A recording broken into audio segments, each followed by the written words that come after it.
SPN 9 news और आपके साथ मैं हूं फिजा काज़मी। 5 राज्यों के विधानसभा चुनाव से इस साल की सियासी शुरुआत हो रही है।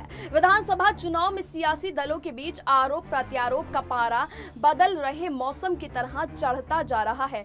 इस बीच मुख्य विपक्षी दल कांग्रेस में घमासान की खबरें रोज सुर्खियां बटोर रही हैं। कांग्रेस में G23 नेतृत्व के प्रति मुखर हो रहा है। जम्मू कश्मीर में रणनीतिक तौर पर आवाज भी उठा रहा है। चुनाव के दौरान नेताओं का पाला बदलना अब कोई बड़ी और चौंकाने वाली खबर नहीं है। पश्चिम बंगाल में मुकुल रॉय अधिकारी परिवार के बाद पूर्व रेल मंत्री दिनेश त्रिवेदी ने बीजेपी का दामन थाम लिया। इस बीच असम से एक बड़ी खबर सियासी चर्चा बटोर रही थी। महिला कांग्रेस की मुखिया सुष्मिता देव कांग्रेस से इस्तीफा देने की धमकी दी है। वो नाराज है। उन्होंने अपनी नाराजगी कांग्रेस नेतृत्व को बयां कर दी है।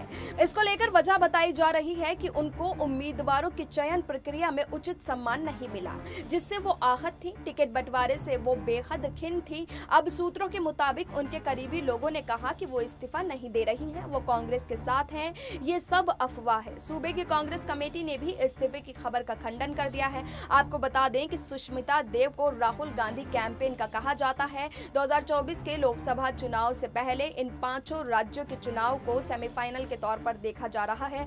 उत्तर पूर्वी राज्य असम में विधानसभा की 126 सीटों पर 3 चरणों में वोट डाले जाएंगे। पहले चरण के लिए 27 मार्च को वोटिंग होगी। 2 मई को वोटों की गिनती होगी। असम में सत्ताधारी बीजेपी गठबंधन वापसी की उम्मीद लगाए है, तो वहीं कांग्रेस भी गठबंधन के साथ बीजेपी को कुर्सी से हटाने की कोशिश में लगा हुआ है। बीजेपी असम में 2016 के विधानसभा चुनाव में कुल 126 सीटों में से 89 सीटों पर चुनाव लड़ी थी और 60 सीटें जीतने में कामयाब रही थी। कांग्रेस 122 सीटों पर चुनाव लड़ी थी और 26 सीटों पर कामयाबी हासिल की थी। AJP 30 सीटों पर चुनाव लड़ी थी और 14 पर सफलता उसने हासिल की थी।